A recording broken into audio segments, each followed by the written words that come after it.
बिल्कुल, गठबंधन में सब कुछ ठीक है। 403 सीटों पर गठबंधन चुनाव लड़ने जा रहा है और उत्तर प्रदेश में समाजवादी पार्टी का, राष्ट्रीय लोकदल का गठबंधन, भारतीय जनता पार्टी को उत्तर प्रदेश से पलायन करना पड़ेगा। उत्तर प्रदेश में जिस तरह के हालात हैं, जिस तरह की स्थितियां बनी हैं, जिस तरह जनता का समर्थन राष्ट्रीय लोकदल और समाजवादी पार्टी के साथ है, भारतीय जनता पार्टी के नेताओं को आज अमित शाह जी, उत्तर प्रदेश के मुख्यमंत्री, उत्तर प्रदेश में भारतीय जनता पार्टी के सभी केंद्रीय नेता पश्चिमी उत्तर प्रदेश में फिर से वही आग फैलाने की कोशिश कर रहे हैं, वहां पर नफरत का बीज डालने का काम कर रहे हैं, जो कि अब वो सफल नहीं होने वाले हैं। वहां की जनता ने मुद्दे बदल दिए हैं। वहां पर मुद्दा अब गन्ना है, वहां पर अब मुद्दा किसान है।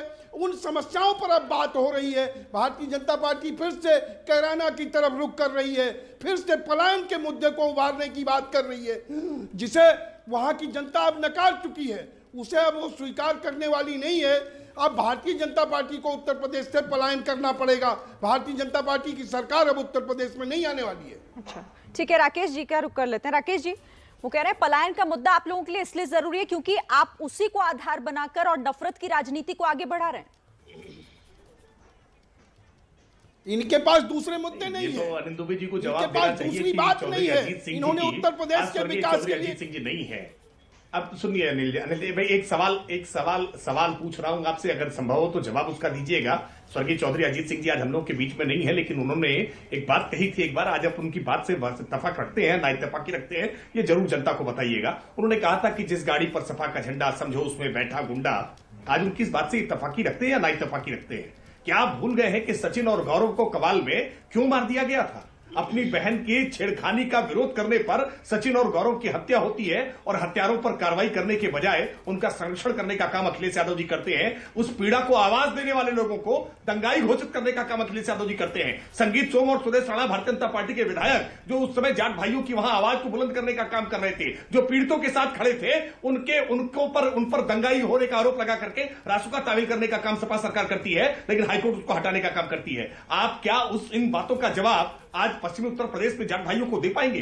गन्ना किसान के लिए जो बकाया छोड़ करके अखिलेश जी गए थे, जिसका मूल्य भुगतान हमने करने का काम किया है, किस मुद्दे पर जाकर बात कर पाएंगे? हम तो कह रहे हैं कि गन्ना मूल्य भुगतान 1,55,000 करोड़ रुपए, समाजवादी पार्टी की सरकार में 92,000 करोड़ रुपए, कोई तुलना है? राकेश जी कैसे जाकर के जवाब दे पाएंगे? कैसे जाकर के बात कर पाएंगे? आप जिन्नावादियों के साथ खड़े हैं, जिन्नावादियों के साथ आपको भी ले डूबेगा, आपको भी ले डूबेगा।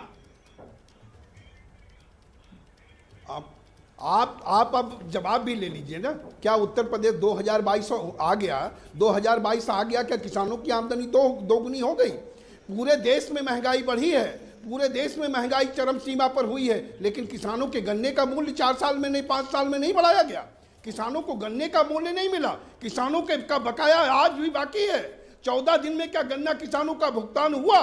किसानों के पास ना तो दवाई के पैसे बचे, ना पढ़ाई के पैसे बचे, और आप कह रहे हो कि आप किसानों के हितैषी हो।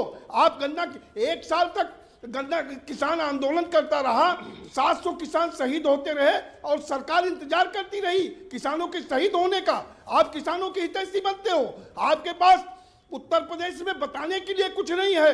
आपके पास उत्तर प्रदेश में किसानों के लिए, नौजवानों के लिए, किसी वर्ग के लिए आपने कुछ नहीं किया है। इसलिए लौट करके आप फिर से उसी पलायन की बात करते हो, लौट के दंगों की बात करते हो। आपके पास वास्तव में कोई मुद्दा नहीं है। रिएक्शन इस पर दे दीजिएगा, फिर मैं डॉक्टर अजीज खान के पास जाऊंगी। आपने पलायन वाली बात पर भी जवाब नहीं दिया कि पलायन की बात आप लोग इसलिए लेकर आ रहे हैं क्योंकि आपको माहौल बनाना है। दूसरी बात यह कि आपने गन्ने की बात की, आपने कहा वो जिन्ना ले आए, गन्ने की जरूरत नहीं, लेकिन गन्ना किससे जुड़ा है? गन्ना किसानों से जुड़ा है और किसान तो नाराज है। नहीं, किसान नाराज नहीं है। ये एक तो अनिल दुबे जी झूठ बोल रहे हैं। 25 रुपए गन्ने के मूल्य में वृद्धि की गई है, जिसको ये नकारने का काम कर रहे हैं, आंख मूंदने का काम कर रहे हैं। क्या ये सच्चाई नहीं जो मैं आंकड़े कह रहा हूं? आप खारिज करिए ना। 1,55,000 करोड़ रुपए गन्ना मूल्य भुगतान हमने नहीं किया है। क्या ये सच नहीं है कि 92,000 करोड़ रुपए गन्ना मूल्य भुगतान केवल अखिलेश यादव जी ने किया था?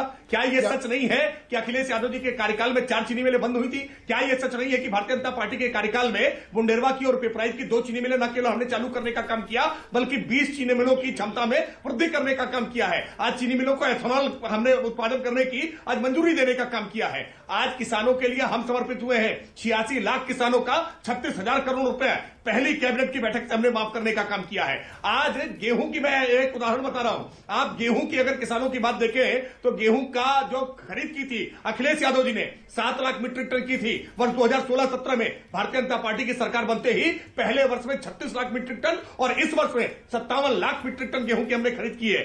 यानी 7 लाख मीट्रिक टन अखिलेश यादव जी का और 57 लाख मीट्रिक टन योगी आदित्यनाथ जी का। कैसे आप अंतर कर पाएंगे? कैसे आप बता पाएंगे कि किसान किसके साथ है, किसान किससे खुश है?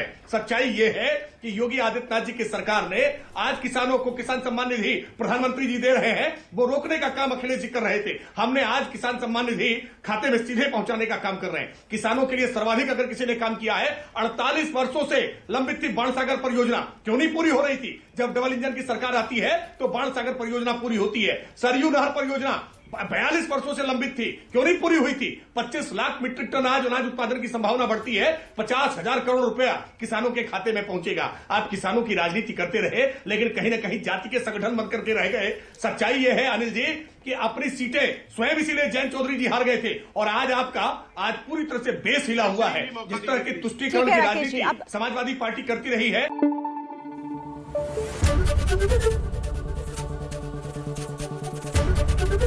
एबीपी न्यूज आपको रखे आगे।